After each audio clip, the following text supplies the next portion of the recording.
capitalism was punishable by death. Like you could be shot in the head for entrepreneurship. You didn't even own the teeth in your head. Okay, that's the abolition of private property, dog, you know? Yeah.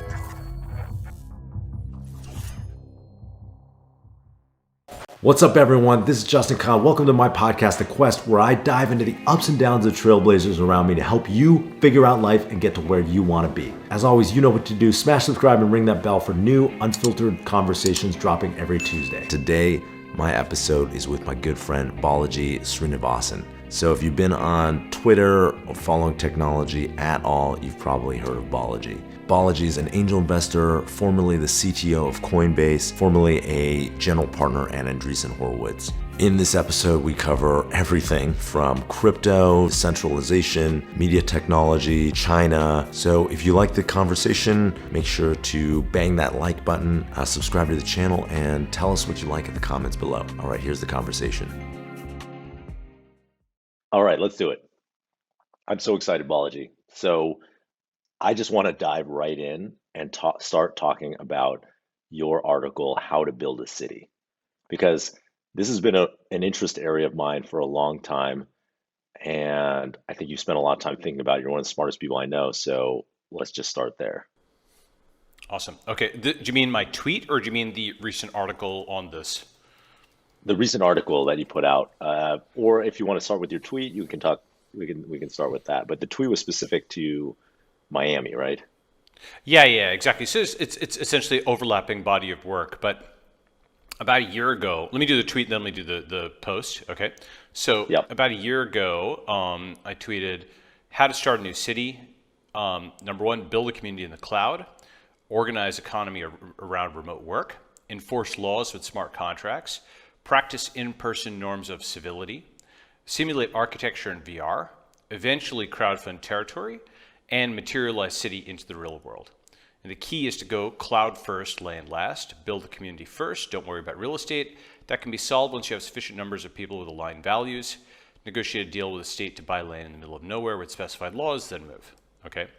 So in 2013, I gave a talk called Silicon Valley's Ultimate Exit, and also a follow-up article in Wired called Software is Reorganizing the World.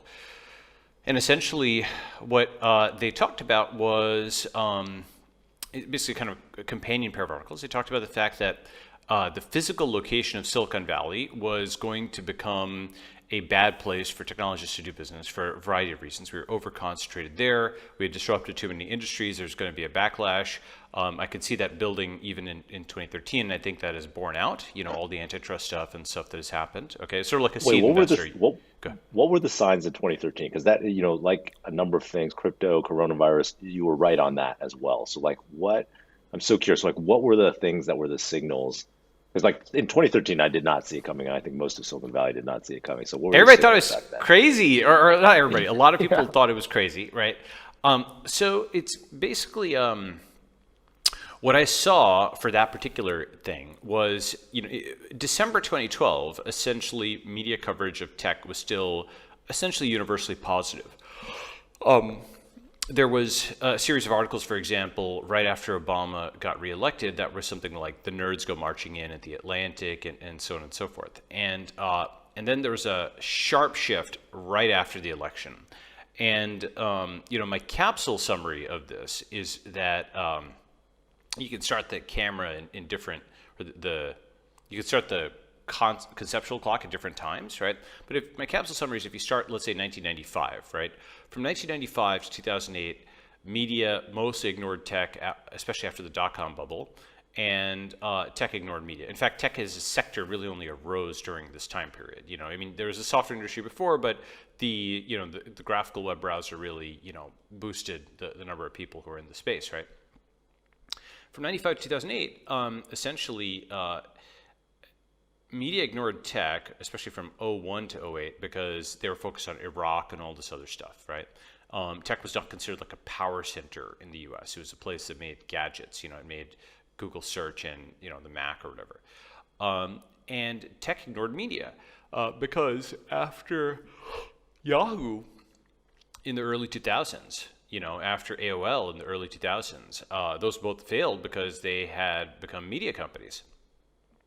And so it was, or, failed, didn't go to zero, but they were not as successful as Google was. And so an entire generation of founders learned the implicit lesson. And you may remember this at that time because you were at YC, like 06, right? Entire generation of founders learned the implicit lesson that they wanted to build, a Facebook, a Dropbox, a YouTube, a Twitter, where it was all user-generated content. Yeah, platforms. That's right. Like generating your own content. Investors didn't want to invest in it. Everybody thought that was a terrible business. It was all about building the platform that got other people to put the content on. Exactly. That's right. And so what happened was, first of all, that was itself difficult enough, right? Because, like it wasn't just, the tooling wasn't there like it is today. Scaling a website was not as trivial. You had to figure out how to partition things. Google had figured it out, but a lot of people hadn't. Like React didn't exist, all that stuff. It was hard enough to build those platforms in the first place. And so, tech just focused totally on that. And so there was sort of a blissful mutual ignorance for a while. Then what happened from 08 to 2012 was that the financial crisis happened. There's a great graph which shows print media disruption. If you go to Google Images and look at this, and roughly the traditional print media industry's revenue crashed from like 60-something billion down to like 17 billion in like 4 years. And Google and Facebook just went whoosh vertical at that time. Also, the iPhone went vertical. And we kind of forget, by the way, how new this whole tech thing is. It's not like 30 years old. It's basically about 10 years old. Essentially, I was talking to a friend of mine who's a very senior executive at Microsoft. He said, until 2008, Google was basically the only company making money from their perspective on the internet. Okay, and that's an interesting way of putting it, right? Because that's like, if you said, oh, that's the only company making money on the internet, we're gonna be like, what do you mean? There's so many other things. But like Amazon hadn't yet blown up to the same extent it has today. Facebook hadn't. It was still pretty young as a company.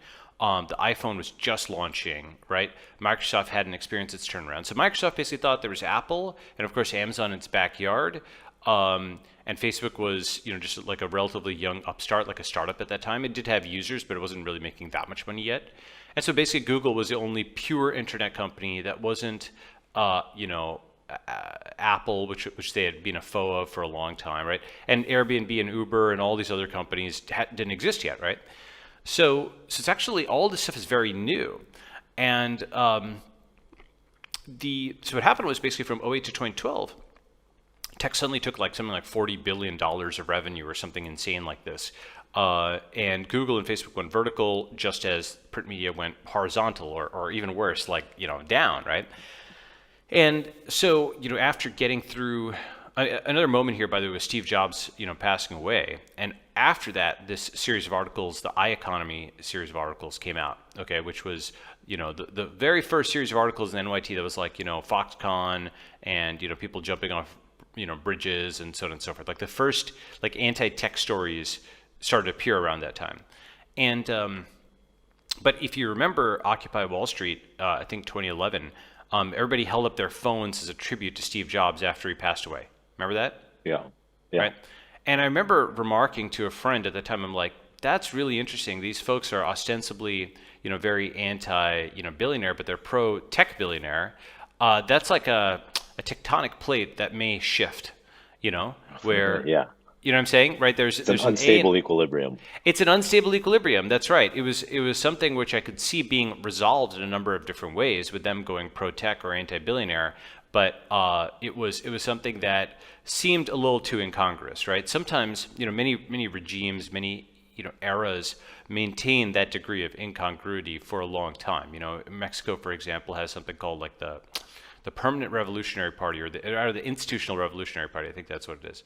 And that sounds oxymoronic from the title, but often those kinds of things can persist where, one aspect, buttresses the other, and they just sort of, hold each other up in this uneasy kind of V, right? But this didn't seem to me to be like that. It felt like an unstable equilibrium. And with Steve's passing, the tech sector sort of lost its diplomat, the person who was sort of the most broad-minded, certainly the person who cared the most about media coverage. He went and, he wined and dined all of these gadget reviewers to make sure that they had good reviews. He talked about this in his biography, like how it was interesting. This person who's running this multi-billion-dollar operation is concerned with, what 5 paragraphs in a column by a gadget reviewer say, because most people aren't going to just go and buy his gadget. They're going to go read the review before they buy his gadget, right? So he's very, very concerned about this type of stuff, very concerned about the coverage. And then with him, passing away, nobody else really cared in quite the same way, or had the same charisma, or had the same network of connections. So we sort of lost the diplomat, right? And that, plus the tectonic plate pressure of this sort of Occupy movement, plus the fact that media was being disrupted, led to, in 2013, the first spate of negative articles on tech people, right? Attacking tech people as, quote, being, rich tech bros and so on. Now, what's funny is somebody who's 20-something, right, who's in their early 20s, who's just coming online, in the sense of, you always have to remember that somebody who's 21 is just paying attention this year, And, if you remember when you just started paying attention, you have like sort of a vague recollection of events before then, as a teenager or as a young adult, right? But we, like you and I are roughly contemporaries. We don't really have a visceral sense of how, Microsoft won the desktop wars and so on. That kind of happened before our time, right? And you've read about it, but it wasn't like, we were picking up the Wall Street Journal and being like, oh, this, oh, that, wow, right? Like it's not imprinted in the same way, right? It's something that you read about as a dusty tome in the history books. You weren't living it live, you read the summary. So these 20-year-olds who are just tuning in right now think, tech and media have always been on the outs,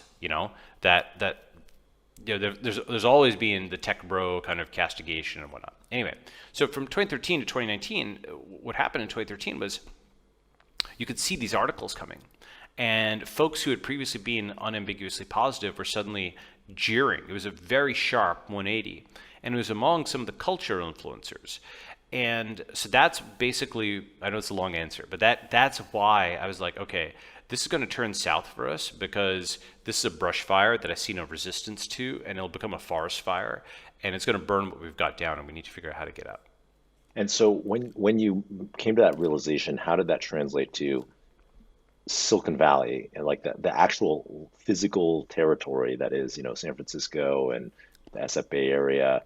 That is going to turn hostile, and there should be some sort of, becoming personally interested in what an escape plan is the wrong word, but like figuring out how to, how there might develop a new home for this type of innovation that exists in Silicon Valley.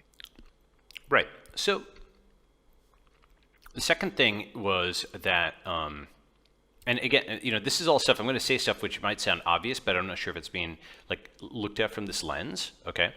The East Coast might not have turned on technology had there been greater ties. That is to say, if for every spouse whose, company went to zero or had layoffs, they had a spouse who had stock options from Google, there might have been some intra-household balancing, and they might have been like, okay, this tech thing isn't so bad after all, God closes the door, he opens a window kind of stuff, right?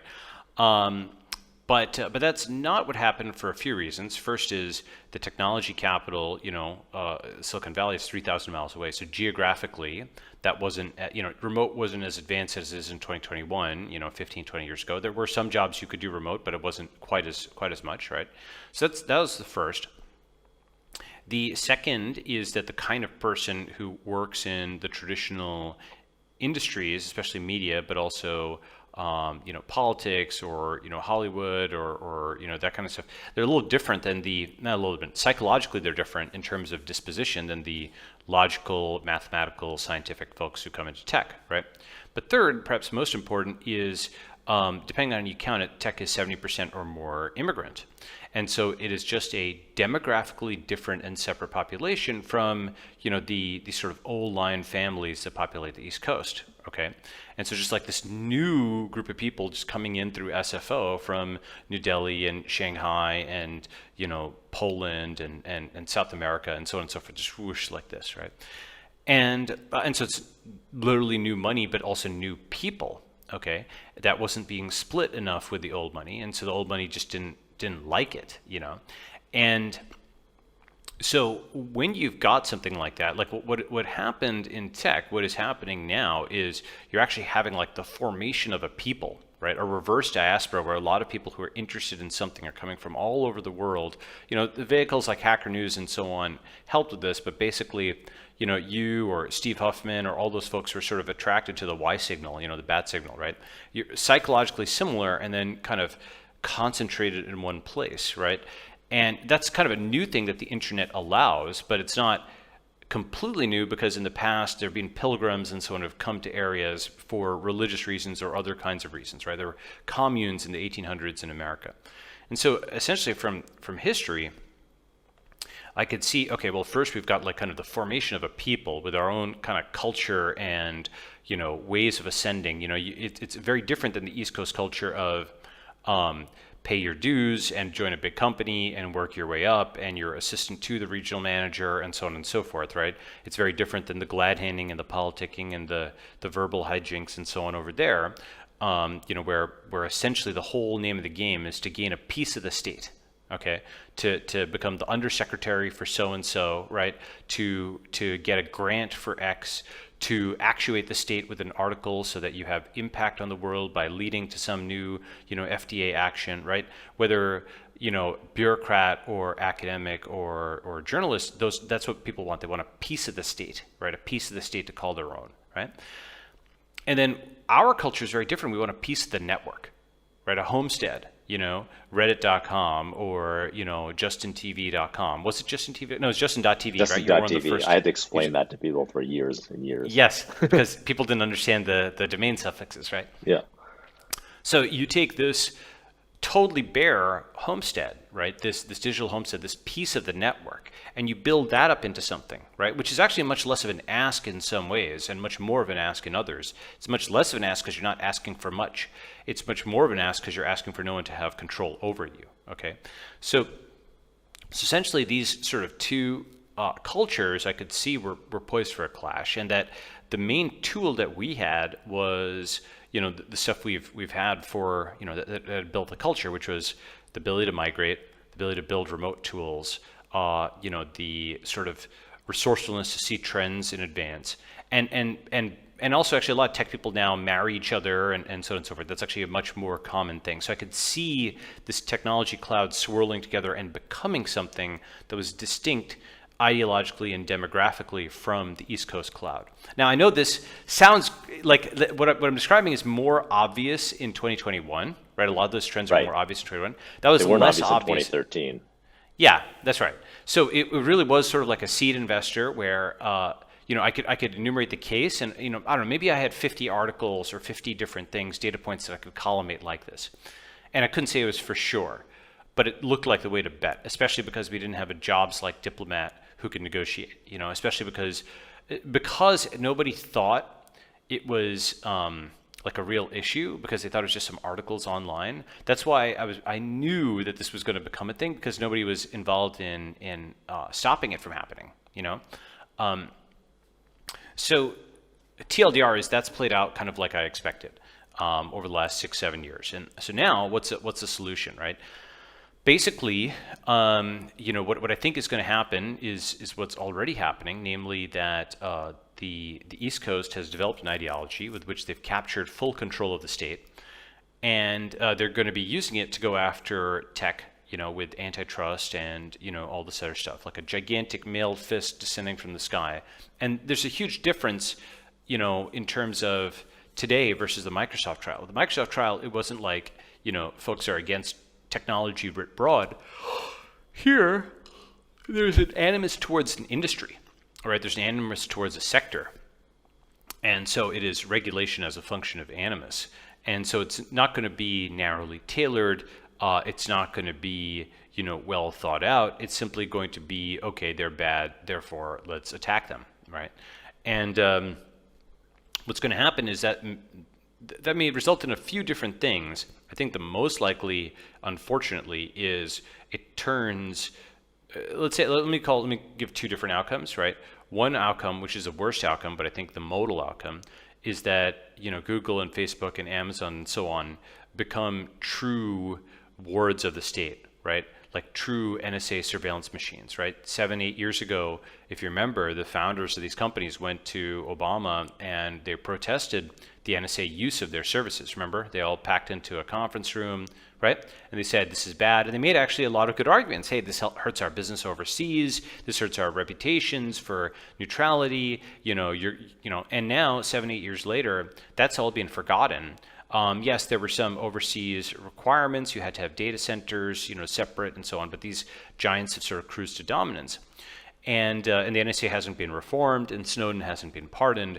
And so the dark scenario that I think is actually the most likely scenario is Google just becomes evil. As part of this antitrust, they put in various surveillance provisions and backdoors and what have you, such that it's just hoovering up everything, which is why we probably all want to decloud and de-Google like now, to give some possibility of some shade from this sort of unprecedented surveillance machine. I mean, the Stasi never had anything like this, and they were able to do quite a lot of damage.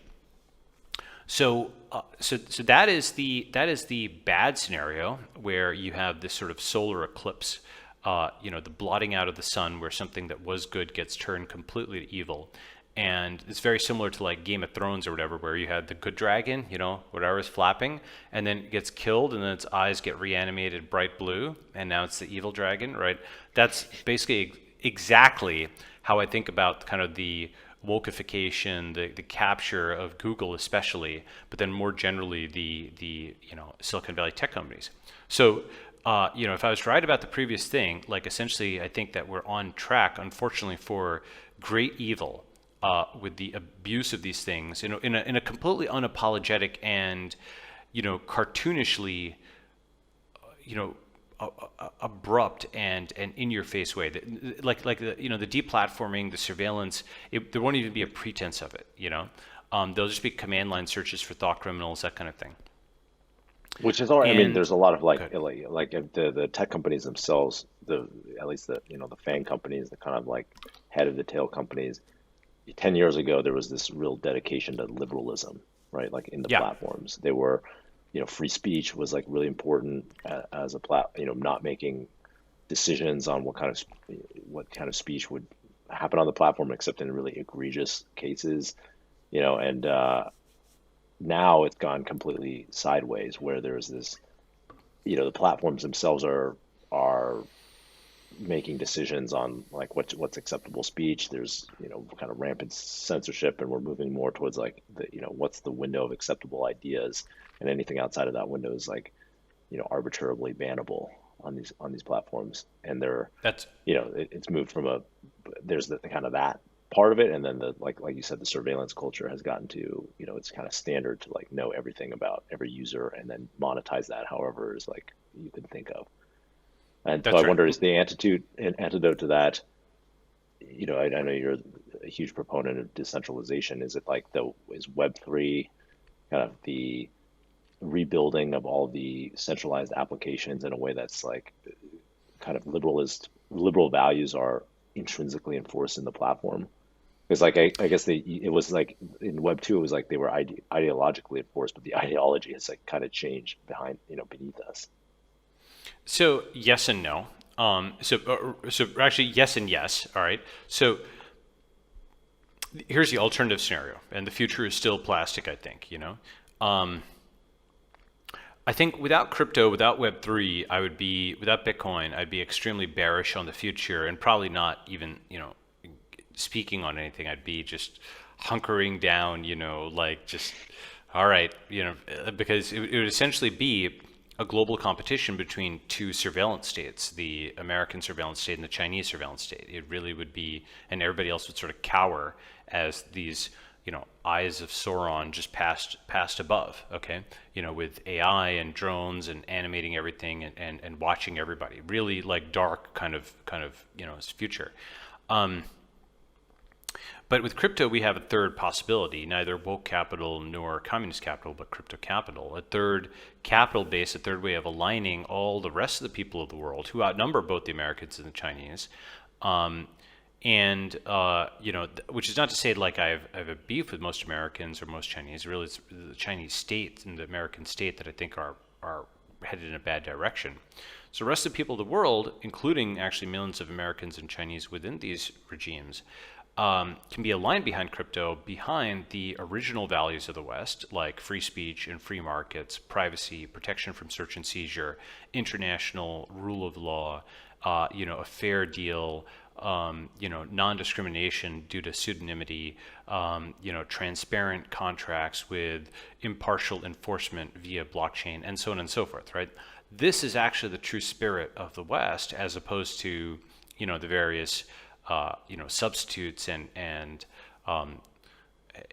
perversions, frankly, that have occurred in different ways over different years. And so the thing about this, and this is very important, I don't think that tech people, crypto people should try to busy themselves as much with reforming the state. But I do think, that's okay, and I'll talk about how one can do that.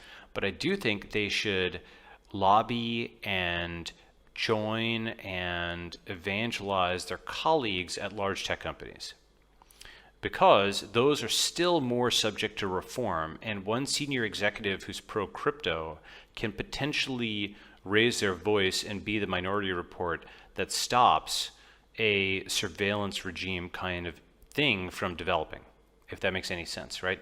Crypto is that outside force this decade that could be what wokeness was in the last decade, where, what happened with wokeness was it was this outside force that appealed to sort of latent software that had been installed in people's heads, right? You have all these, just to back up for a second, you have all these people who worked at Google and Facebook and other places that were graduates of Harvard and Stanford, and in addition to their computer science degrees, they got these sort of humanities, this humanities education that had a specific set of premises, which I think are mainly incorrect, but that were sort of lying latent, and they're like hooks, right?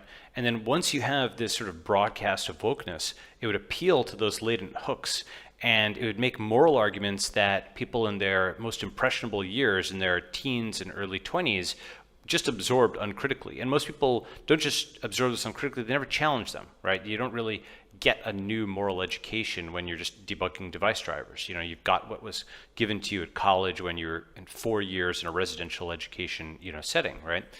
And so like the Manchurian Candidate, their eyes suddenly turned blue, right? Because they got these signals which said, your company is bad because of X, Y, and Z moral premises that were installed at seminary school, namely, college. And the humanities part of their education sort of turned them into, they got pwned, right? It was essentially like, Windows botnets. Yeah, exactly. That's right. It was malware that was installed as they were rolling off the assembly line back in college, right? And all of this, all of these arguments are things where, if you track it back as to why are you saying this woke argument has any validity, they're going to track it back to some reading that they did in college, usually, right? Some interaction they had in college. Now, there's some who have been radicalized purely by social networks, and that is a more frequent thing today. And that's actually where, in a sense, we have a chance. Because colleges are sort of dropping off in some ways, right? Because there's more hiring from the internet, there's a different ideology that is actually also able to compete with wokeness on its own terms in many ways, and offer a completely, in some ways on its own terms, in some ways a totally z-axis, and that is the crypto ideology. And that can actually contend. It's sort of the predator to the alien, really capitalism versus communism in a sense, but of this century. I can go into detail on that. Should I talk about that? Well, in a second, but I want to talk about the tech company reform, because I'm wondering, you said maybe it's possible for tech companies to reform. There has been interest, there was a certain, we're both friends with Steve from Reddit.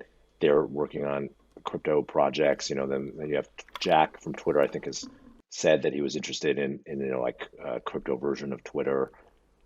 Do you think it's possible for these companies to decentralize themselves and give away power in order to kind of I guess permanently declare that kind of a distributed, decentralized liberal values system? Yes. So and in fact, actually, I know it's technically possible, but do you think it's possible politically inside these companies. That's Yes. the challenge. And let me explain why. So thank God. I mean, like basically, Thiel saw something even earlier, frankly, than I did. In 2009, this actually strikes me as very prescient. He said something like, "The future is a race between politics and technology. It may be very close. The fate of the world may depend upon the efforts of one man who makes the world safe for capitalism." Right? That turned out to be Satoshi Nakamoto. I think we're going to see in the fullness of time, we're already seeing it, but with Satoshi, we have a much different future than without. It's actually crazy how big a deal it is, and here's why. The crypto version of any product is probably going to be about 10x more valuable than the centralized version. 10x, okay? That is, say, I think we just started this internet thing. And what I mean by that is I don't think Bitcoin is close to where it's going to get to, and it's already more valuable than PayPal. Why? Right? Go ahead. Yes, and why is that? Because I mean, you've seen that play out in the markets where you have these crypto projects that have 10% of the users or 1% of the usage of the centralized version, but all have this enormous market. Why is that? Yeah, well, so I think it's for the same reason that the internet companies were about 10x more valuable or more than the desktop equivalents. Okay, because once you went online, so you go on disk, online, on chain, right? So once you go put Word online, what do you get? You get collaboration, you get instant updating. The thing just always works because you're just loading in a browser versus having incompatible device drivers or whatever. You get machine learning nowadays with auto suggest. If you remember when you started building web apps in 2005, there were hater news at that time, hacker news, which has always been hater news since I think there's a very brief moment when it was startup news. I'll come back to that point, but hater news has been hater news for a long time, and there's a strain of argument that you might remember that said, why are you building a web app? It's just like a shitty desktop app. Right, it's slow, it has high latency, hey, you just built it in the browser? Well, look, I just did that with the Win32 API. It's this sort of midwit kind of criticism that was only looking at the tangible axes and not thinking about the new axes that have been introduced, like, sharing a URL, which you couldn't do with the desktop app, or server-side updates, right? Essentially, all of those things combined, meant that the internet things were 10x more valuable or more. Right? Yes, that's funny. I had that argument actually at Y Combinator in our interview in 2005, where they thought the overhead of running everything in JavaScript on the client, it's just like, it's impractical. This was before the Gmail was like the only, kind of rich web app at the time. And so we had that argument with them. And I mean, obviously we were right. It turned out that distributed JavaScript apps are became the future. But it took a while, right? So the timing is also important, right? Because we didn't have, I think the JavaScript VMs and Chrome was still a twinkle in Sundar's eye or whatever at that time. It was still early to see that, even though you were right. And I think, but you managed to execute on that with Justin.tv. Am I right? Yes. We did with Justin TV. Yeah. And then, you had live video in the browser, and you had, kind of this Cambrian explosion of applications in the browser. And it's funny because as I say this, I'm like, oh, it was so obvious in retrospect. And then I was playing the exact same role on the other side of the table 10 years later with crypto apps, and thinking, oh, this is so much computational overhead to run an application that already works. Why would anybody, why is this important? And I would say that I only understood it even in the last 2 years, say, where I'm like, it's not computational. It's not solving a technology problem. Well, it is in a way. It's a technology solution to solve a political and economic problem. Yes, but that's right. So let me explain it from a different angle than the normal angle, which starts with the Federal Reserve and gold seizures and so on and so forth. Right? Let me explain it from a database administrator angle. So I've got actually a post on this called "Yes, You May Need a Blockchain." Okay, and I think this is a good one for the more skeptical readers who are. This is addressed to your AWS cloud, Google Cloud, etc. kind of person, right? They'll often ask, well, why do you need these trustless systems? Why does everybody just use a centralized database, etc. Right? And just like before, when they were comparing a Windows desktop app to a web app based on latency, right? Which certainly it was going to be worse on. It's always going to be worse. A web app is always going to be worse than a desktop app for that reason if you've got packets being sent back and forth. But they weren't comparing it on these other axes. So too, if the only thing you're comparing a centralized database versus a decentralized database on is transactions per second, you're missing the other axes. And one of the most important axes is the number of simultaneous root users. Okay, so what I mean by that is rather than talking about trust at the government level or trust at the corporate, or trust at the state level, think about whether you trust other corporations, and second, whether corporations trust their users. Put it like this: what you run at Justin TV, Postgres or something else? Yeah, Postgres. Okay. Postgres. Did you put your Postgres root password on the internet? Yeah, of course not. Of course not. Okay. So basically, what that would have given everybody read and write access to the database, right? They would have seen every table, every row, all the type of stuff, right? Instead, what you did is you mediated that through an API. When I ask a database administrator who's skeptical about crypto, why don't you put your root password on the internet? They say basically some variant of, well, I don't trust everybody, and then I'm like, oh yeah, you don't trust everybody. Oh, that's interesting. That's actually the rationale for crypto, because what blockchains are open state databases. Okay, there's the next step after open source. It's open state, where every single row of data is public, so the world has read access, and every user is a root user, because with a certain amount of crypto, you have write access. You can write a field. It's gated solely on your possession of crypto, nothing else. And you can even mine a block if you have sufficient compute, right? That's for Bitcoin. Of course, it's going to differ for others, okay? There are, of course, versions that are permissioned, but for the permissionless chains, they're a massive innovation in database design that allows us to go from 1 to n root users. Okay, that is huge. So yeah, it's fewer transactions per second, but it's thousands more root users, millions more. Okay, and why is that important? Well, once you go open state, if the backend of Twitter was open state, you could just basically write, new front ends to it, right? You could write data analysis scripts. You wouldn't need the Twitter API. Twitter couldn't deplatform you, which they did to a lot of people. And now we're actually seeing what that can look like with BitClout, which is like an open source Twitter. Disclosure, I'm an investor in it, but I do think it's good. I'm an investor. Assume I'm an investor in pretty much everything that we talk about. If we talk about something in crypto, okay. The thing about something like BitClout, the backend is it's open. You can enumerate the rows. Okay, that's why like 60 people have already built informal APIs to the thing. Okay, and that is something which pulls in the developer and the investor early on, and then also the other power user, which is the influencer, and that's enough to bootstrap these new decentralized social networks, right? There's more, because everybody can capture more of the value they create. That's one of the fundamental things that makes this more valuable, okay? Basically what crypto is digital property rights. Okay, just to explain this, are you familiar with how China actually reformed? Like how it went from Maoism to capitalism? Everybody kind of knows that China became rich. You don't know? Okay. So this is one of the most important stories to know. And there's actually, there's a lot of denunciation of China, and, some of that is merited and whatnot. Certainly, I can be critical of it as well. But it's worth also understanding what they did right and how they leveled up. How did they go from this agrarian communist state where people were literally eating each other and, to this basically the number 2, maybe number 1 world power on some dimensions. So there's an article version, there's a book version. So article version, there's something called like a NPR, the secret document that transformed China, from 10-ish years ago. I forget the exact year, actually, at NPR.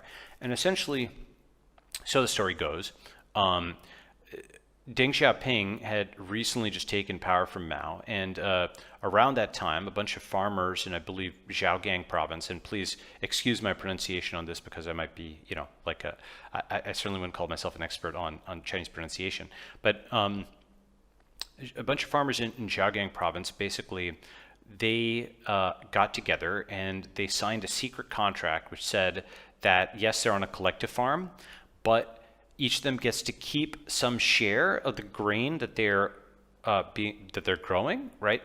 They don't have to give it all to the collective, right? Now, what this contract included were provisions for them to provide for each other's next of kin if they were executed. Do you know why? Because that was an illegal contract, I assume. Because capitalism was punishable by death in China within human memory about 40-something years ago. Okay? Like you could be shot in the head for entrepreneurship. I mean, that's insane, okay? That is like to truly take on board, I'm just saying that, but to truly understand what communism was, we haven't really seen the movies on what this really meant, right? This insane system where the things we totally take for granted, like the right to start your own business, the right to change a job, right? The right to buy and sell what you want, like enormous areas of human freedom, not just those economic areas, but when you restrict all of those other areas, you have to lie about everything, right? You have to lie about how much grain was created. You have to lie that you didn't shoot the peasants who didn't create the grain. You just fake all these statistics. The entire system, because they denied that, that necessary evil and not even evil of profit, it just got all twisted into knots, okay? So essentially, the secret document that transferred from China is just like an article-length version of this. I mean, the doctrine under Mao was that you didn't even own the teeth in your head, okay? They all belong to the collective. Okay, that's the abolition of private property, dog. That's what that actually means. Guys with guns coming and taking your farm and sending you to a slave labor camp, right? Yeah, and your teeth, exactly, right? And they called them Lao Gai in China as opposed to the Gulag, right? So how the F did you go from that to this ridiculous capitalist economy, which certainly has many issues today, but it's not quite the same as being shot for starting a business, and the answer was basically Deng realized. So think Deng Xiaoping, just on him for a second. How much do you know about Deng Xiaoping? I know a decent amount, but yeah, tell me what you want to say. Okay. So I'm not sure if your viewers if you've talked about him listeners before. Probably don't know that much. Yeah.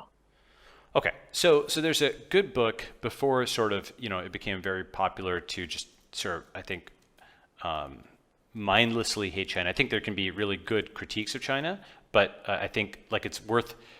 You should be able to name a bunch of provinces and so on before you can attack China. Just so you have some. What I mean by that is, if somebody hates the U.S. but doesn't know that Wyoming exists, then they're just kind of beating up a caricature. Do you know what I'm saying, right? Yeah. Like having some knowledge. Go ahead. They haven't done the work to understand it. Exactly. That's right. So this is like there's many things to critique about China, but there's a good book by I think it was Ezra. Gosh, what's his last name? Ezra Vogel. That's right. So Ezra Vogel wrote a great book on this. On China, which was basically about how Deng transformed the thing. Deng Xiaoping and the transformation of China. Okay, he's written some article length versions on this, and this is actually worth reading for any tech or startup CEO. Okay, because the turnaround here was on a scale that's even greater than what Satya did at Microsoft. The turnaround here was absolutely phenomenal. The stakes could not be higher. You're talking about 1 billion people who, for a generation, had their brains filled with communist ideology, right? Wokeness, may get to this level, unfortunately, actually. But just to give you a sense of it, have you read The Three Body Problem? Yeah. Yeah. Do you know the opening scene? I don't remember it. What happened? Well, so basically, I won't give away too much here, but it's really worth reading. It really sat with me afterwards. Maybe because I had the historical context, or maybe not. Maybe people thought this was completely fictional, but maybe I realized that it wasn't. The opening scene is essentially, radical young students machine gunning each other on the Tsinghua campus. Okay, and the equivalent of that is, wokes going from canceling each other on Twitter to firebombing each other in different factions on the Harvard campus or the MIT campus, okay? That's the level that it got to. That's the level it may still get to in the US. We don't know, okay? And the reason I just say that is if you think about how there is now a countervailing force, fortunately, okay? But if you think about how far we've lurched from 2010 to now, with riots and fires and shooting and COVID and interstate compacts with states like sort of banding together when the federal government isn't, and so on and so forth. With all these things, if you compare the relatively idyllic domestic picture of even financial crisis, let alone pre-financial crisis, foreign policy, different matter, but domestic picture to today, you've come a long way, baby, as the old ads used to say, just in a different direction, right? So we don't know how bad it's going to get. I think it actually could get quite bad. But in China, it got really bad. And so that situation with folks trying to cancel each other with machine guns was what they did before they had the internet. Okay. And so to go from that, how did he do it? Okay, well, first, Deng was actually purged 3 times. I mentioned this in our podcast, but actually that's a real term for cancel. Cancel is the sort of juvenile thing that comes from teenagers complaining about their TV shows being canceled because their actors said something bad, hence cancel culture, right?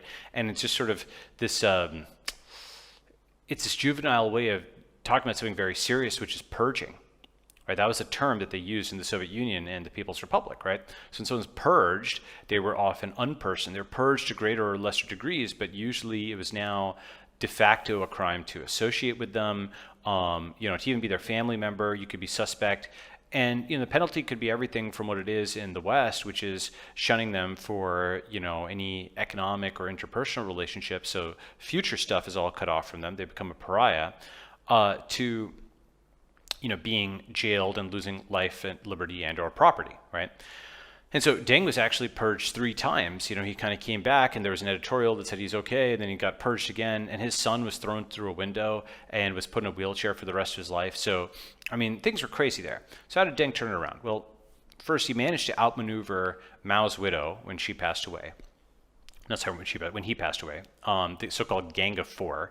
And there's a whole set of machinations that took place in the mid-70s on this. But second, he saw what was happening in places like Zhaogang, and he basically called off the dogs. Once he took power, he said, don't kill them. Those farmers may have the right idea. See, Deng had been attacked for many years as being a secret capitalist roader. Do you know what that term refers to? It's someone who wants to take the capitalist road, a reactionary running dog of the West who thinks that capitalism has some merit to it. That all capitalists aren't top hat, greedy people who are out to exploit China and should be executed.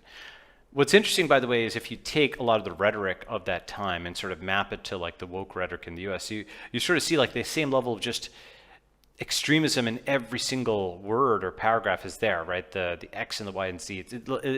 It's lineally related, like 2 languages that are related at the root, and even if the inflections are different, the umlauts are moved around a little bit, So what happened with Deng is he called off the dogs here, and fundamentally he realized he couldn't flip the entire country from communist to capitalist overnight. That's a difference between sort of a market reform versus a communist reform. With a communist reform, all the flags change. There's a huge declaration, we communists now, and there's a glorious new anthem and a glorious new this, glorious new that. Everything changes. It's often year 0, this disjunctive change, right? That's what kind of that communist revolution looks like. The left of center revolution often looks like that. The market revolution was continuous. He didn't change any symbols. In fact, he kept it as continuous as possible. He didn't make a grand announcement because that would have caused backlash. Instead, what he said was, okay, I'm going to take the political capital I have, and I've observed that Hong Kong is working, that Taiwan is working, unfortunately, because for them, Taiwan had basically grown to almost the GDP of mainland China at that time, simply by practicing capitalism. And Singapore is working. And so he had meetings with Lee Kuan Yew of Singapore, and basically used his political capital to allow for a special economic zone across the causeway from Hong Kong. One zone literally fenced off, by the way, okay, where the Chinese people were allowed to be capitalist, right? And of course, that was first he had to spend a lot of political capital on that. That was not easy because the equivalent, by the way, and this is the kind of thing that we want to do, the equivalent would be setting up an FDA-free zone in the US. Right. Okay. It's like Oh my completely God. anathema to Yeah. everybody. Yeah, let everyone. Yeah, all these people would program freak fully. out, and the thing about that is because they think the FDA now with what it's done over the last year with blocking COVID tests, with going and blocking, now the Johnson & Johnson vaccine where they basically just like killed America's vaccination momentum. Have you seen that graph, by the way? Yeah. The vaccination has It's gone. It's gone sideways completely. they essentially just gave all this ammo to anti-vax people. They killed the momentum of the vaccination because they were so scared of side effects, and this is the only thing that's novel about this is that it's being done in public at a very large scale with everybody aligned as a class versus the poor Alzheimer's patients or whatever just getting punched in the corner with no one to see them. Okay, so normally what happens is the FDA is doing this to all these people who don't have a collective voice. Now there's too many people who are affected by COVID for them to silence and intimidate everybody. Normally that's what they do. So it's very bad, by the way. It's like the best analogy for the FDA would be like, with the TSA, when you go through the aperture, like when you go and get on a plane, and then you come back, like for that duration where you go through the metal detectors and you're in the line and you get off, you don't make any jokes about the TSA. You don't say anything, okay, because you might lose the cost of your flight. In the same way, when you start a biotech company, while you're actually regulated by the FDA, you don't say anything because government truncheons can come down, retaliatory wait times. They have 1,000 ways to screw you for speaking up, to retaliate against you. And that is threatened in many ways, overt and not overt, through the process. So that's why you don't really hear biotech CEOs criticizing it. And then many of them have Stockholm syndrome where they're like, yeah, well, this is the right thing to do. And of course, there's like basically a one-line deconstruction of that, which is with all of this energy on, RCTs, so-called randomized controlled trials, we've done them for everything other than one thing. You know what that is? What is it? The effects of regulation itself. Yes, yeah. Okay. That's interesting, right? Wait a second. How do we even know that this entire process, we haven't RCT'd the process itself? Right. What does iterative medicine look like, right? Well, that what would if be we go unethical back to RCT the process and like just let anything happen. Well, so you can That's what actually they flip would that say. all the way. No, Yeah. they might say that, right? And so I think often with this, you can't just argue around the pole that has been set up. You need to actually start at the other goal line, right? You have to go to the other extreme and basically start at the alternate moral pole. And the alternate moral pole is our body's our choice. Yeah. Okay. Wait. So I But let me come back up to the FDA. Okay. Wait. I know we've digressed. Yeah. So I'll pop up the stack, then come back to that. Okay. Is that what you're gonna say? Yeah. Okay, I'll pop the stack. Okay, so the concept of doing a free trade zone in China at that time was of comparable radicalness. Actually, the FDA thing is actually a good analogy because a generation of people had just gotten hit by communism, and so a lot of people were quietly sympathetic to Mao, even if publicly communism was the law of the land, right? So the FDA in the US has just had a huge decrement Sympathetic in public. to Deng. Yeah, exactly. Sorry, did I say yeah? So a lot of people were sympathetic to Deng because they had just seen 30 years of communism. They're like, okay, maybe not this working capitalism, right. yeah, that's right. Maybe it could work, right? Or maybe capitalism could work. Maybe the capitalist rotor thing isn't so bad. And one fundamental issue. This also happened in the Soviet Union. Was that when you have a regime where like something like capitalism is excluded, where an obvious truth is pathologized. There's a guy named Timur Kuran who has a great book on this called Public Lies, Private Truths, right? The social consequences of preference falsification. What happens, there are basically two kinds of people who are capitalists in, the Soviet Union or the PRC. You know who they were? Well, one would be the black marketers. Oh, we talked about this. Okay, maybe we did talk about this. Maybe you did. Maybe you said it in another podcast that I listened to. Yeah. That's exactly right. Basically, the two kinds are the sort of academics who are capable of seeing beyond all of their indoctrination and so on to be like, well, yes, it's true that these imperialist running dog capitalist rotors are genuinely evil and so on, but maybe, and I denounce them, unreservedly, et cetera, 15 incantations on that. But maybe prices might be okay in these limited circumstances, right? That was like the extent of discourse. And And then you had the folks who were basically Grand Theft Auto, the black marketeers who lived down to every stereotype the regime promulgated about the ethics of the capitalist. They would cheat you for a loaf of bread. They would basically they're just totally unethical, and they're totally greedy, because those are the kind of people, who, when capitalism's criminalized, only criminals are capitalists, right? That's what basically happened in those regimes. So you had this massive excluded middle, and so many people's personal experience of capitalism was what the regime said it was, right? This terrible, terrible version, right? Okay. So despite all that, the official thing had worked so poorly that people were open for change. And so when Deng did Shenzhen, it just went vertical. It really worked. And then with that political capital, he was able to open up more special economic zones, like I think 3 or 4 more. And those were all just working. And then he just kind of did it for the Eastern Seaboard. And this became, like a policy tool for China, the so-called SEZ, right, Special Economic Zone.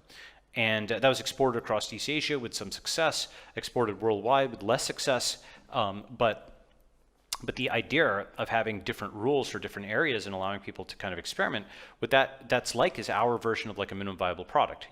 That's our version of start small and scale up, right? Like localize the spend. In his case, it wasn't the expenditure of capital, but of political capital, because he had to basically hold people off from trying to shoot him for reversing 30 years of gains in the great proletarian cultural revolution, blah, blah, blah. Go ahead. So apply that back to what we're talking about with like Twitter and the tech companies today. How do you? Yes. How do they go from where centralized to decentralized? Yeah. Absolutely. So the key thing was that Deng realized that if you allowed that farmer to take a cut of their grain, they would produce more. Duh, right? And it's the most obvious thing in the world, and so that led to this gigantic multi-trillion-dollar Chinese economy. If we allow people to take a cut of their digital labor,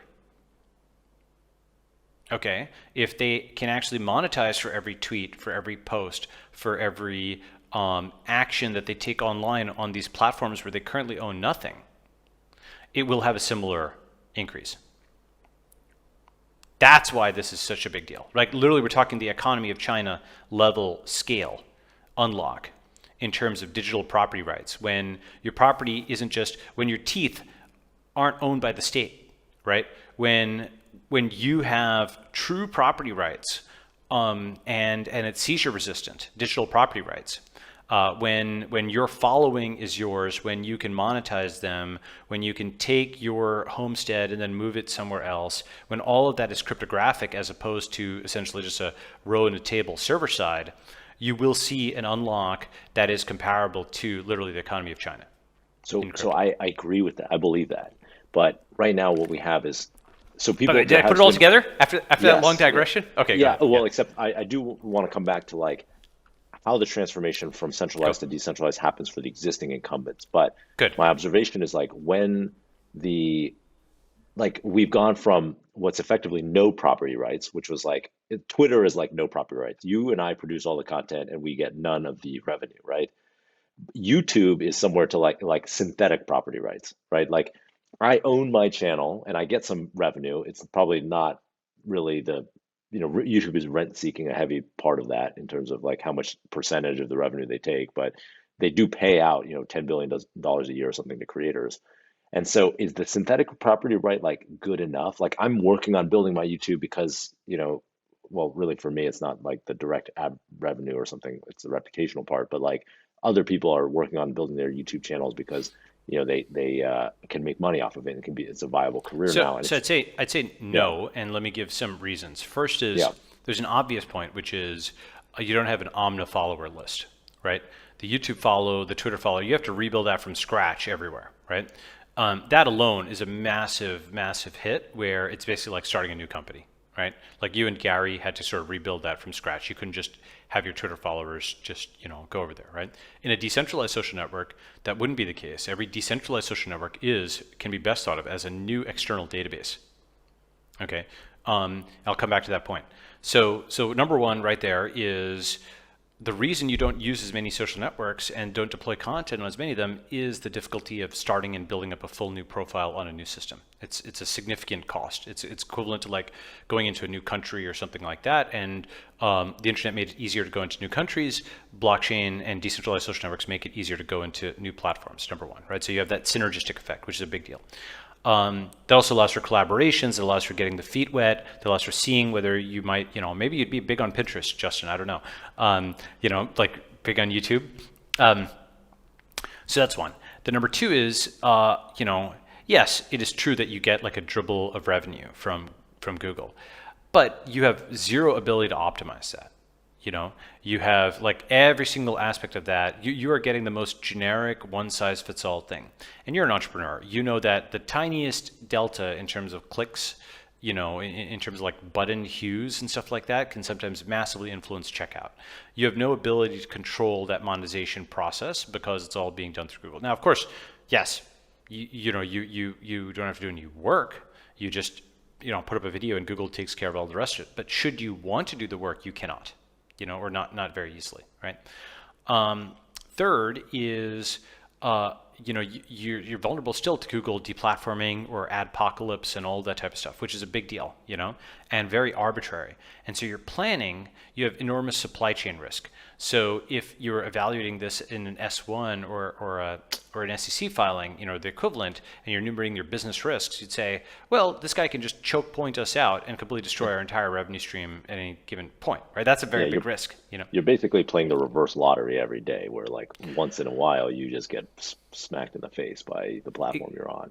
Yes, and the reason that's actually, and you're probably aware of this, but more important than people think is, there's some genres, like, I don't know, you're doing woodworking videos or something like that, you may not run into this issue, okay?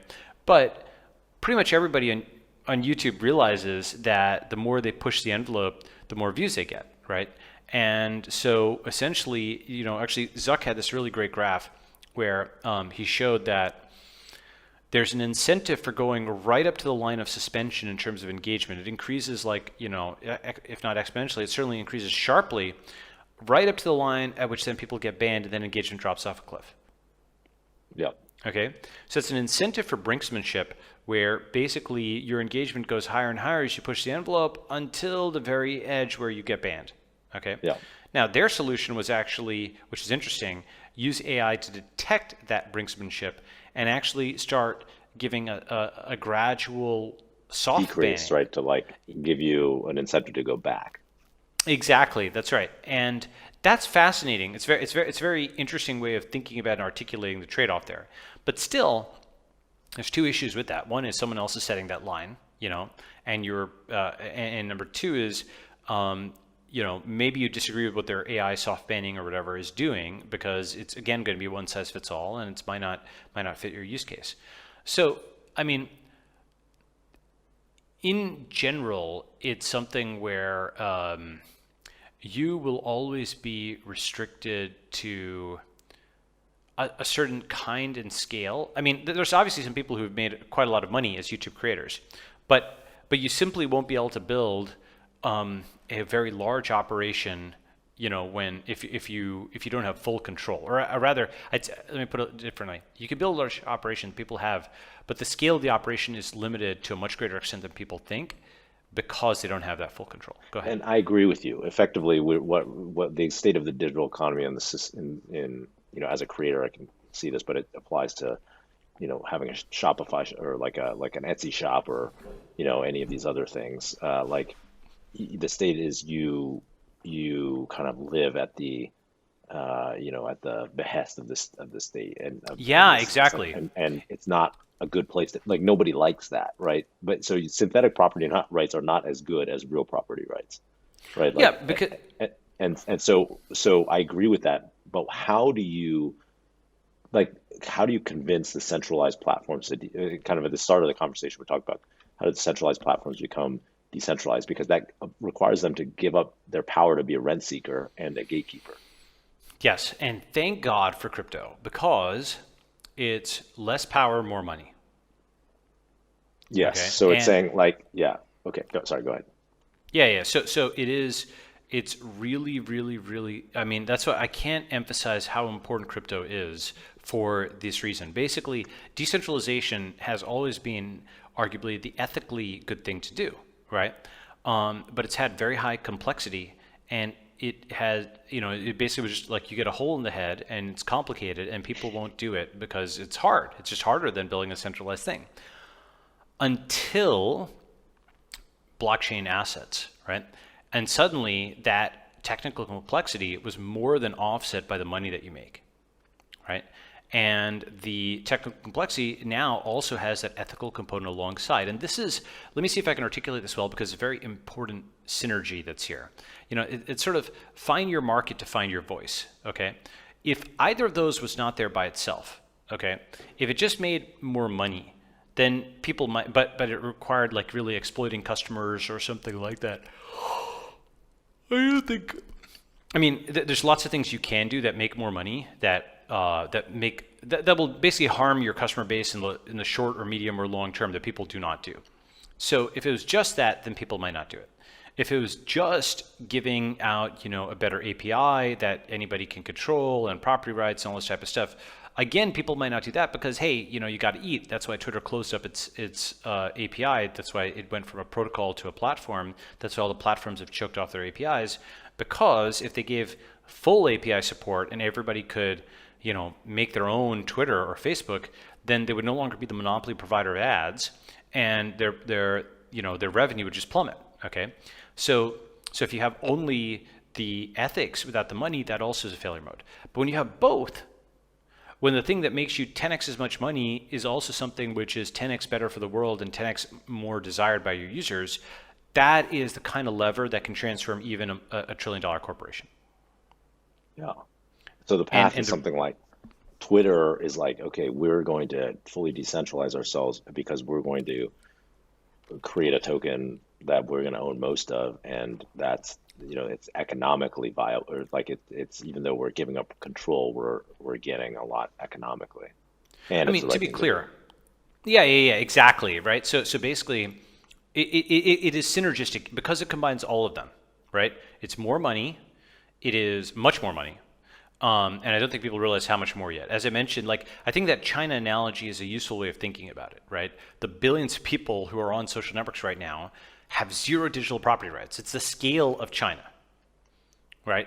And so the introduction of digital property rights will lead to an unlock on the scale of the Chinese economy. That's how the crypto economy will be it's like 2 trillion today. It'll probably be 10 trillion at least by 2030, maybe 100 trillion. And the reason I say that is just all properties becoming digital. Okay, but coming back to your thing. So how does this reform happen? Well, the good thing is it doesn't have to happen. That's why it's possible. What I mean by that is Microsoft was reformed by Google and Apple and Facebook and so on being on the outside, using Linux, using the iPhone, right? All of these things were taboo within Microsoft for a long time under Ballmer. And eventually Satya won the argument after a decade of patience. And now they've bought GitHub and they've embraced open source, and basically, they managed, to Satya's enormous credit, to turn this thing around, which I would have thought was impossible given how set in their ways people were, right? But it was the external proof. If the only thing that happened was within Microsoft's building that there was an argument here, and there was no external disruptor, you wouldn't have had the ammo to win the argument to say open source is the right thing to do. Okay, but because open source both made money, billions of dollars, and it was ethically right, eventually that, and because people could execute on it outside of Microsoft's building, then you got GitHub, right? And GitHub eventually helped reform Microsoft. Go ahead. No, that makes perfect sense. I get what you're saying. That's so it doesn't matter if Twitter reforms, because there will be the decentralized platform that forces exactly. It's that also has that interaction effect, because they don't have control over this, because the disruptors are arising. That will force their. I mean, that's why Jack is looking to Blue Sky. That's why Jack is looking at Bitcoin. I mean, Twitter and Facebook actually, because they're still founder run, I actually think will, and they've embraced crypto. I think they're the ones I'm the most bullish on of the big tech companies for this decade. And it sounds like a little bit of an out of the money bet, but basically, Google or Apple, obviously, look, these are great companies. I'm not saying they're going to zero or anything tomorrow, right? But Google might be the weakest of them in terms of, really not looking at decentralization or anything like that. At least Apple has the privacy aspect,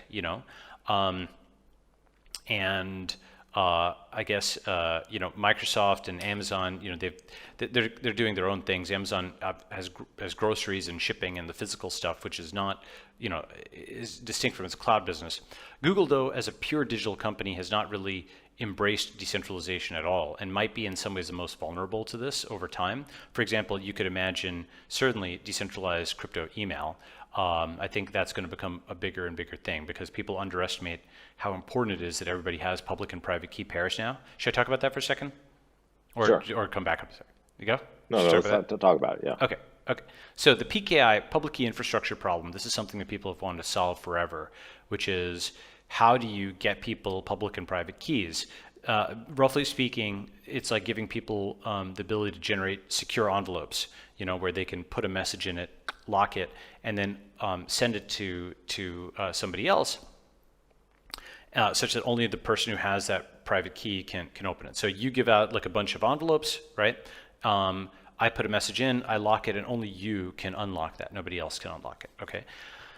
And so the issue with this has been distributing those public and private keys, and especially with the private key, it has to have two criteria. Number one, it has to be available at all times, and number two, it has to be secure at all times. Okay, so now secure at all times is an easy solution. Write the private key down, put it in a lockbox, and keep it somewhere really, really safe. So safe you forget about it. Okay. Available at all times, again, an easy solution, which is put it on a sticky and just tape it to your monitor, right? Or keep it on the internet at a website, right? But available and secure at all times is actually very expensive. That's like literally a physical wallet, right? That's like your credit card. There's very few things that you keep available and secure at all times. That's like L2 cache like space. It's very valuable space, okay? And so if it's very valuable space, you need an incentive to keep that private key available and secure at all times, right? To consciously keep thinking about it. I don't want to lose this piece of paper. I don't want to lose this password, et cetera, right? And that's where crypto came in. It gave a literal incentive. It also gave an incentive where if you lost that private key, there's a financial penalty. So now there's like a pile of money on top of that password. So you don't give it out. People actually learn not to do it. They learn in the only way people can learn, which is a proximal rather than distal consequence. It is their money, okay? This in turn means that the public-private key infrastructure problem is being solved because hundreds of millions of people are getting public-private key pairs, which means encrypted messaging, which means digital signatures, which means this entire insane crypto world will arise, where every single post that's made on a decentralized social network has a digital signature, every email you send is a digital signature, there's authentication that arises, A, because it's feasible, and B, because deepfakes and GPT-3 and so on will make it less and less trustworthy that an email is actually coming from somebody else. Yeah. Without the digital signature. Go ahead. So, okay, that's fascinating. And the concept, like it's, I feel like it enables a lot of like, kind of downstream consequences and applications that we haven't really thought about. I want to go back to talking about how to build a city and specifically the idea of crowd choice, which I think is a fascinating idea. And can you, like, how do you think that happen? Can you explain what that is, and then how you think it actually manifests itself now? Like, it seems like all the tools, like I guess since 2013, everything that you thought would happen has come out into play with regards to the Bay Area, including the ability to like now have remote work and with coronavirus, the kind of disbursement of the population. And so how do you think this happens? How do you think tell us what crowd choice is first, actually. Great. So there's an article at 1729.com/Miami that kind of details this in a little bit more, but let me explain the concept of crowd choice. So the short version is you have a group that basically puts in its preferences into a forum. So I want, this policy on schooling, and this policy on guns, and this policy on X and Y and Z. Okay, you've got your preferences. And that set of preferences is a vector, or really a table matrix that gets aggregated and treated as a search query across the jurisdictions of the world. All right, and you rank order every jurisdiction by how much it fits this preference vector. Okay, so Dubai number 1, Singapore number 2, Monaco number 3, whatever. Okay, you have this list. Maybe you want them to be Spanish speaking. Okay, then Miami comes up near the top, and so on and so forth. Okay, and once you've got that list, what you do is you take in your community of your 1,000 people that have filled out this form, you nominate a leader. And that leader is now empowered to go and negotiate on your behalf with the mayors of each of these locations. And they basically say, look, I can bring 1,000 remote workers to your jurisdiction. They're making $100,000 a year. That's a $100 million windfall of annual revenue for your place. Okay, what are you going to give me? Maybe you can knock down, this regulation, right? Maybe you can increase visa duration for these folks, okay? Like it's a deal, it's a business deal. It's business Moses, okay? Where you're leading essentially a collective migration of these nomads, and you are negotiating on their behalf. Now, this can be made much more convincing if those 1,000 people do something on chain where they can signal that they have the financial resources credibly to the, governor or mayor or whatever on the other side, who's like, okay, I can see that in the block explorer. You really do have the money and it's ready to deploy. And it's in a multi-sig contract that you, the guy in the meeting with me, can actually flip a switch and show I can just twiddle it around. Okay, so you can show that $50 million a year or whatever is in the cloud or on chain, and it's actually there. It's tangible money. And there's ways with zero knowledge proofs that you can prove only that exists and nothing else. Now, of course, there needs to be an educational process on both sides where a mayor will have to understand that what this actually proves and what this signifies, and that'll take 5 or 10 or 15 years. But if you think about it, people didn't know the arcana of Twitter 10 or 15 years ago, but now every senator and congressman, for better or worse, and probably worse, knows what retweets and ratios are, So all the arcana of crypto stuff will become something that everybody knows, in the same way you know what hard drive space is and RAM is, right? Those were arcane computer science concepts once upon a time, but millions of people are now familiar with them, hundreds of millions. So essentially the concept of crowd choice is you have a group of people that is basically doing digital selection rather than physical election. Okay, and more fundamentally, this relates to a concept I have of like the scanner. All right, so you can go from a piece of paper to a scanner to a purely digital text file that has no physical antecedent. Right? You can go from a movie theater to like Netflix to a computer generated video that didn't start offline. Okay, that wasn't filmed with human beings. Okay, you can go from a piece of paper, or rather a physical bit of cash, right, paper currency, to a bank balance online, to cryptocurrency, which is inherently digital, right? And this is a useful progression to do for many different areas because you can see that the inherently digital often doesn't exist. Much of the last 20 years has been taking the offline version and basically just uploading it to the cloud. Right? Often without fundamentally changing the form. Search engines and social networks are fundamentally digital things that really couldn't exist offline.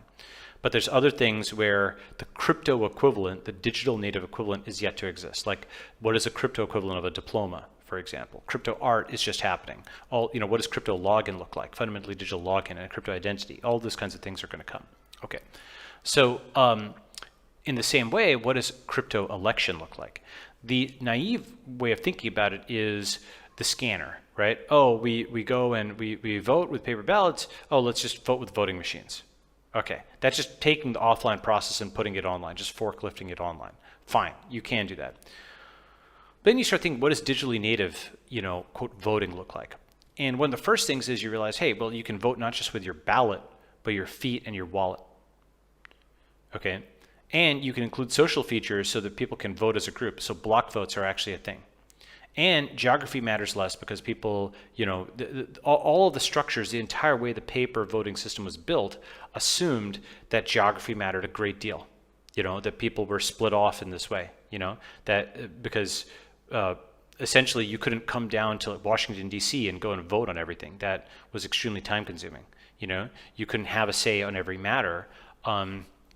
Not simply because of lack of knowledge, but lack of time. In theory, I'm not saying this is good, but in theory, you could have a plebiscite on literally every issue now because everybody's got a mobile phone, right? And so the time and the cost and the distance constraints are less, right? So a lot of these things were built for this pre-internet world, and what would the post-internet world, the truly digital equivalent, look like? So it is first vote with ballot to have everybody put in their preferences within the community, then vote with feet and wallet to find the jurisdiction that best matches them, and use social to coordinate, use crypto to crowdfund, and use mobile to execute the migration. I love that idea. Yeah. Yeah.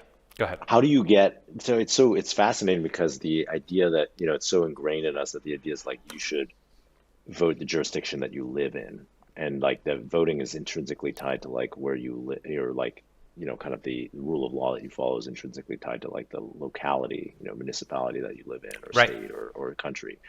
When, if most things are in the cloud, that doesn't necessarily have to work that way. That's right. So go ahead. Yeah. No, go.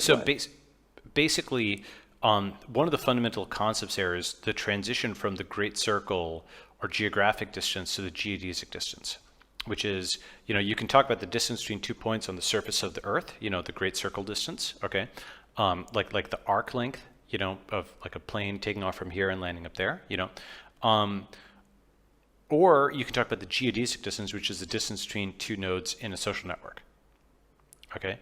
And the former, or some version of the former, it wasn't truly the great circle distance that dominated. It was a constrained great circle distance where, you had to make your way across isthmuses and canals and so on. You couldn't just go, like Africa to South America very easily. You had to go all the way through the Bering Strait and all the way down. That was actually a pretty long journey, for a long time.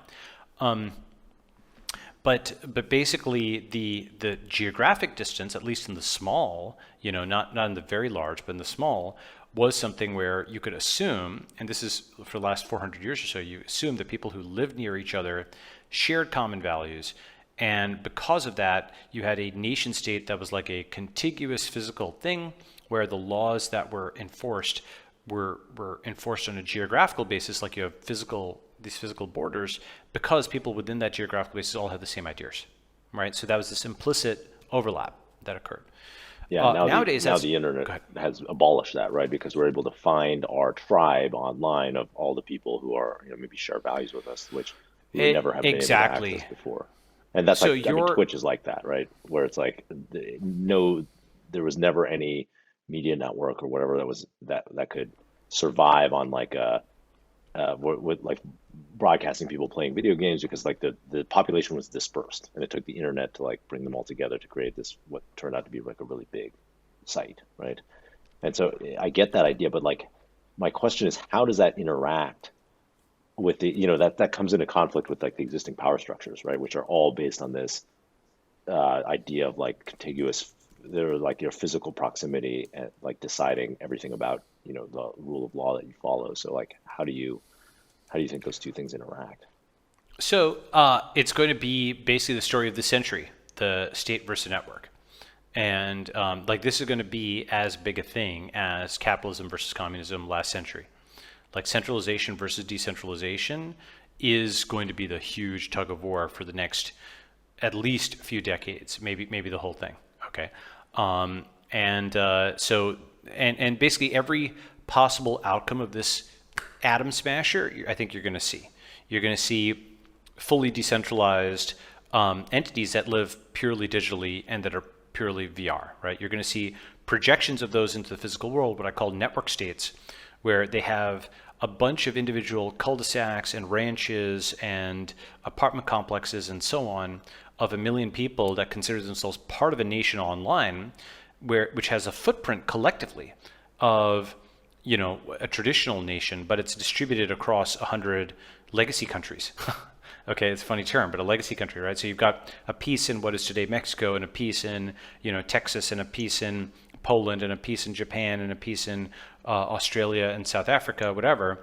But they're all networked together. It's like 10 acres here, 50 acres there. So that's something that's not purely virtual. It has a physical projection. Okay. Then you have existing cities or states or regions that have networkified themselves, like what is happening at Miami, what's happening in Wyoming to some extent, what's happening in Estonia or Dubai or Singapore, where these, or Israel actually, where these places have actually embraced technology in many ways and sort of fused themselves with the network and become attractive places for these kinds of migrants, And then you go to jurisdictions that are just going to lose people, like San Francisco and so on, which are just incompetently managed 28 days later, Gotham City like environments in SF's case, or simply hapless jurisdictions that just don't have anything appealing to give folks, and so they lose their citizens. And then finally, you have maybe the worst, which are the declining jurisdictions with guns and a mean streak that will try to do something to stop the exodus. And so I think you have that full spectrum, and then we're going to see everything. Let me pause there. When I first heard you articulate this theory, I was kind of skeptical, but now I see it. I think, there are, like Y Combinator might be an example of like people who like share a lot of values and are part of a network where there's a very strong economic affiliation and political is the wrong word, it's not party based, but like, kind of ideological affiliation of all these people who live all over the world now, but they have like this very high affinity to this one organizational, it's not even the organization itself, but like the identity of it. It's interesting because I think, I had this tweet, which is, but just let me preface this with, obviously I respect Paul Graham and I respect YC and everything that you guys have built and so on. I'm your contemporary, but I never took the path of actually going through YC. I mean, it was too independent or crazy or whatever for that, right? Like the kind of founder who's such a non-joiner that I don't join or something like that. Who knows, right? I certainly have a lot of friends who did it, but I do think that you could say VC, YC, BTC, right? Which is, what I mean by that is that the common story, the great thing about YC is there's a degree, I wouldn't call it fully aligned with True North, but it's way better than what preceded it, which is, at Airbnb or Dropbox or Coinbase and so on, there's sort of a common base of writing, or Stripe, Paul Graham's essays and, like the YC demo day. And so it's where people have like a shared experience and a shared kind of common thing, right? Now, as stories go,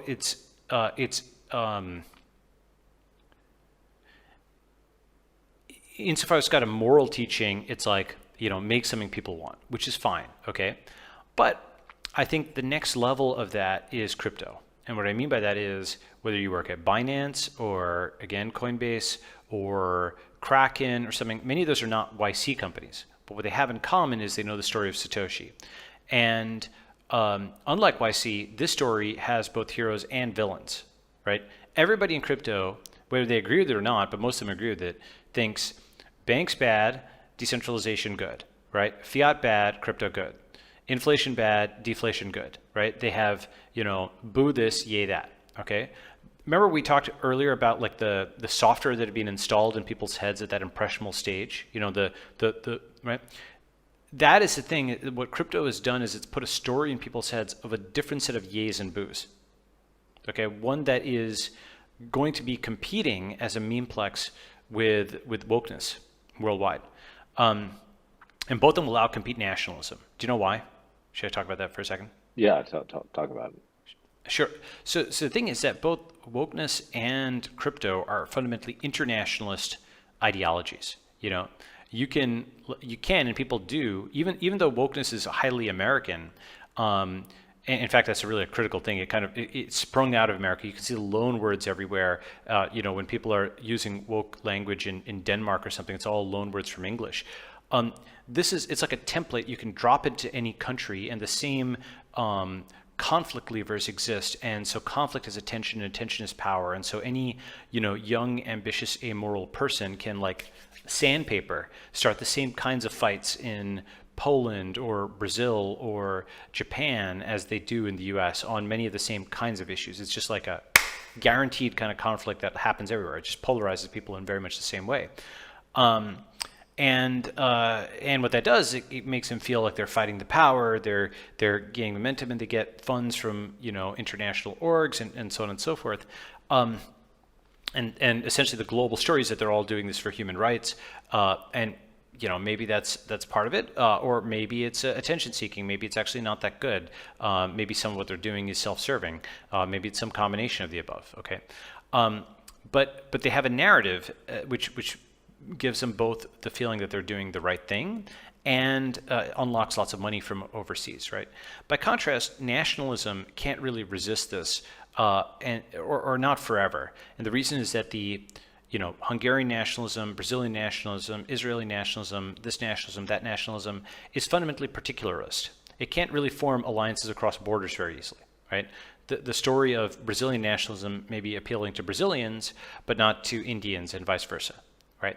And so there's a limit of, with MAGA, for example, like what Trump, proposed, like that's just not as appealing to non-Americans. You can't build an international alliance if you're, chest thumping and saying, my country is the greatest, right? And that applies in reverse, right? Who in the U.S. wants to like raise the French flag and be like French nationalism, yay? I don't know, maybe some people, but it's not globally appealing in the same way, right? So nationalism is particularist, which means that it eventually gets encircled by any internationalist ideology that can just keep coming. It's got more resources, it's global in a sense. So against that, and this, by the way, is why communism was so successful in the 20th century. It was an internationalist ideology. Very similarly, they could find young and ambitious people in different places. The Pol Pots, the Maos, the Stalins, etc. And they were essentially funded by this global movement of labor organizers and so on, who believed what they were doing was good, but it was also a way to gain power, right? And they leveled up these guys. Once they actually flipped the USSR, the Soviet Union itself was funding these guys, advising them, acting as a sort of venture communist, okay, and investing these folks. You may see old articles which talk about Soviet troops, Soviet advisors. Right, Soviet advisors are on the ground in Cuba, right? Soviet advisors on the ground here, Soviet advisors here. They kind of teach them how to do the secret police stuff and how to, squelch dissent and do propaganda and all this type of stuff, right? And it was a movement, right? It was an international movement. Now, against that, fortunately, capitalism got its boots on by the mid-century and fought the thing off. Okay, capitalism was also an international movement where it was something that wasn't particularist, right? You could start a business anywhere. You could offer a product anywhere. Now, it was identified with the U.S. just like communism was identified with Russia, but it was a global thing, and certainly people who took to it did well, and eventually capitalism won. Now, if communism was the redistribution of wealth, wokeness is the redistribution of status, okay? And if communism was centralized, and wokeness is decentralized. So with communism, there was just a redistribution of wealth versus redistribution of status. So with communism, there was a union mob, right? Or a union, and what they would do is they'd hold a strike. And that strike would be intended to redistribute money from the boss to the workers. And this seemed to work, right? It seemed to like, boom, you've got concessions, boom, you've got like new working hours. And that gave a tangible benefit, and people were like, whoa, this is working, right? What the second order effect was now suddenly they had a union boss and they had union dues, and their company slowed down and it was less competitive. And now it became something where there was a short-term gain but often a long-term loss. And similarly, what wokeness is it's a redistribution of status, and the setting is not the factory floor, but it's the social network where you have a group of people, now not the union, but the like internet mob that descends on a thread, and boom, they'll throw some epithet at you and all the likes get just redistributed to them. Right? All the RTs, man, they ratioed you, they owned you, etc. And this person now rises in status, which is valuable for human beings. And maybe they get a job or something from the attention or whatever. They might monetize it as well, right? Money and status are somewhat related that way. And they feel morally justified in doing this, and they got this tangible short-term benefit from using woke language on their enemies. What they did, though, in the medium term is they debited the social trust pool, right? They essentially also opened themselves up to a blindside attack where somebody can cancel them for insufficient wokeness on one of 15 other dimensions, because nobody has woke superiority on every axis, right? Everybody's an oppressor on some axis, okay?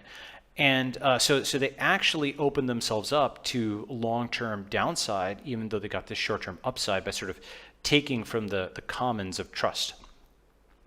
And so when you think about this, it's like, okay, it's like an internet version of communism, except it's more focused on the redistribution of status than on money. Now, most people just don't know anything about the history of communism. That's why, like, when I talked about it earlier, just the concept that you would be shot for founding a business, I mean, on the one hand, that adds up because people are like, oh yeah, well, communism was the abolition of private property and capitalism. On the other hand, people are always surprised that it was that extreme, right? They think it was just like bureaucracy or something like that. No, it was like mass murder. You know, it was like people losing their freaking minds about this stuff for decades across the world. Okay, so it's very, very, very, very bad. And you know, one thing that made it worse was that people poo-pooed how bad it is. Oh, haha, you're talking about communism. Pull the other leg. What? It's not a big deal. We've been sort of taught to have that reaction, to not really take the thing that seriously. It's sort of like knocking down the immune system. You know? So that's my point. The point is that crypto is, unlike wokeism, unlike nationalism, it is also internationalist. And in a sense, it's actually the extension of venture capital. By the way, an interesting point and a highly relevant one is that many venture capitalists are former communists, or rather in their family. Like Ben Horowitz wrote about this at the beginning of his book, From Communist to Venture Capitalist. Did you see that? No, his family was communist. Yes. And the reason is because, and same with like, for example, Joshua Browder of Do Not Pay, right? His, like, I think his grandfather was like the head of the American Communist Party, okay? So the reason for this is that lots and lots of intellectuals in the early 20th century were attracted to communism because they were like, wow, we can reshape the world. You know, it was essentially some of the same kind of thing that powers the startup ethos. It just descent into a very bad direction. You know, like a lot of people who went to the Soviet Union thought they were building communism, you know, and they thought of it like building a startup or something like that. They weren't limited by budgets. So, you know, like the desperate startup founder, they would just execute people or whatever, okay? But they had this sort of utopian drive to overthrow the establishment. They just didn't channel it in the right way. They didn't have in particular, basically, one way of thinking about it is low capital costs didn't exist. And there's actually a great book by Charles Nordhoff called, I think, Communistic Societies of the United States. Let me get the exact title, 1 second.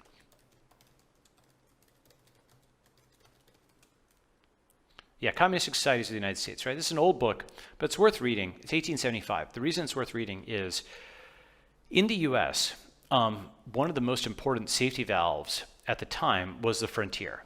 And the fact that anybody who thought they could accomplish something, who was ambitious, could just go out to the frontier and get a piece of land, right? And Nordhoff recognized that, you can read in the preface of the book, he recognized that the existence of that safety valve was a very important practical as well as rhetorical thing, where if somebody was complaining too much about their job or something, you'd say like, the West is out here, dog. Go out there, get started. It's right there for you, right? All the explorers could just head out there.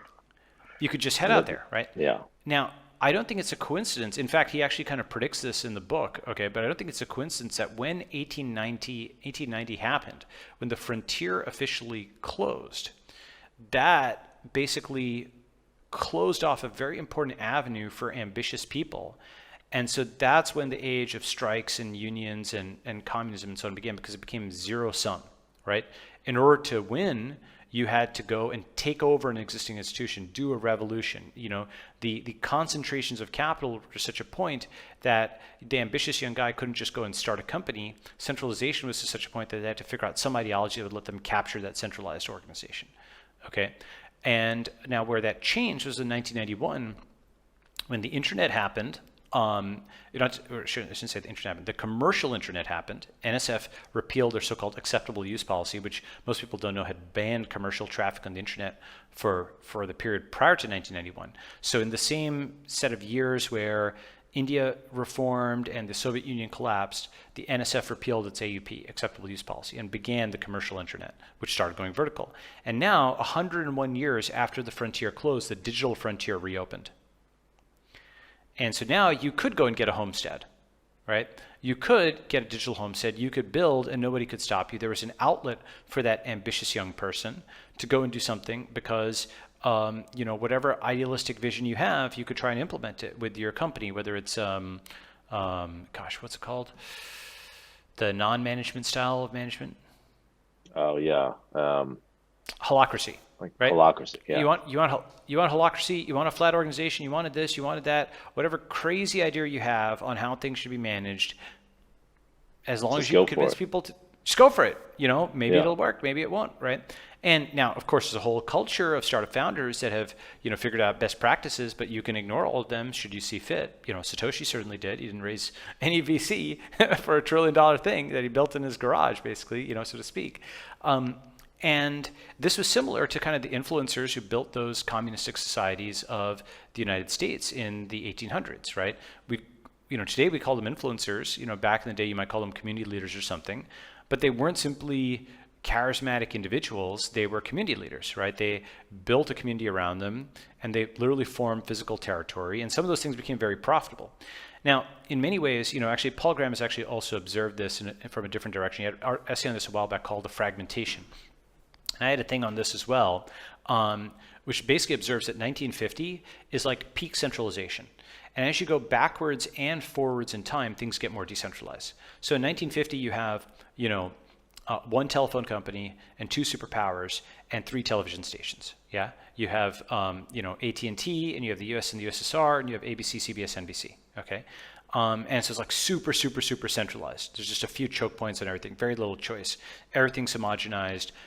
Everybody is watching the same show on television. It's all just flattened out and smoothed out, and it's just like the state above, right? And the US state was like the best version of this, but essentially all kinds of variety was just kind of crushed, right? And you go backwards and forwards and things start getting more decentralized. So we know the forward story because you get cable television, and then you get the internet, and you get blogs, and you get social media, and you get cryptocurrency and so on. But go backwards in time, and one of the really fascinating things is it's as if we're like rewinding the tape with certain events from the past now appearing in the future, but out of order. Okay? So we have the street fights between socialists and nationalists of like the 30s. We have the pandemic, influenza, right? We have the robber baron equivalents, the entrepreneurs and the founders. We have the Wild West, which is like, the internet. We have the potentially the hyperinflation of Weimar Germany, that's lurking, with what is coming. And then you go further back in time, and you have these communistic societies, which the robber barons are actually further back than Weimar, of course. It's like 50, 60 years. So I'm saying it's happening a little bit out of order. But you go to like the mid-1800s, and you have these communist societies that are founded by influencers, and you go even further back, and you have pseudonymous philosophers that founded a state with the Federalist Papers. Okay, now one theory on all this, which is interesting, and I can go much more detail. That's just kind of a sketch of the concept. But our future is our past. Okay, actually, Chesky noticed this also with Airbnb. He had some article a while back where he talked about like lodging houses in, I think, 1900, right? And he was like, oh wow, this is interesting. People used to do something like Airbnb around the turn of the last century. Yeah. Okay. And like have strangers in their house. Yeah, exactly. Yeah. That's right. And there were lots of reasons. Why do you see that similarity? Well, before you had mass media and mass production and modern telecommunications, institutions and organizations were necessarily decentralized because they couldn't communicate that fast, right? The pipes between them, between Oregon and Miami or whatever, Florida, they just weren't that thick, There's mail, going back and forth, don't get me wrong. But it was something that was necessarily decentralized because it wasn't a high bandwidth connection, right? It wasn't low latency, it wasn't real time, certainly wasn't remote work, right? So necessarily there was decentralization. And as those connections got better with the telegraph, with especially, television, with, newspapers and having them being distributed all over the place. Then it got sort of aligned like this, right? Constrained. You had this phenomenon was playing around all over the world. You had German unification, with Bismarck. You had, of course, the formation of this gigantic Soviet Union. You had the formation of this Giga state of China. The formation of the USA. Basically, everything just clumped together into these gigantic things, and then just slugged it out in World War II. The Chinese state, was after this 1949, but the concept is, the Giga states that were slugging it out. That was the 20th century. And so the point is that it may turn out that every ideology has always been around for all time, but what has changed is what is technologically feasible. Right? So the ideologies that were favored in the 20th century were those that centralized technologies favored, mass media and mass production. And the ideologies that are favored today, as they were in the past, are decentralized things that essentially assume a different status quo, or a different balance of technology, a balance of power. So that's a different view of the world, because people often think ideas dominate and ideas script people and so on and so forth. But maybe every idea has always been out there. We've had concepts around democracy or libertarianism or whatever for millennia, but what shifts is the technological balance of power. Go ahead. No, I love that. That's such an interesting way to think about it. And yeah, no, I love that.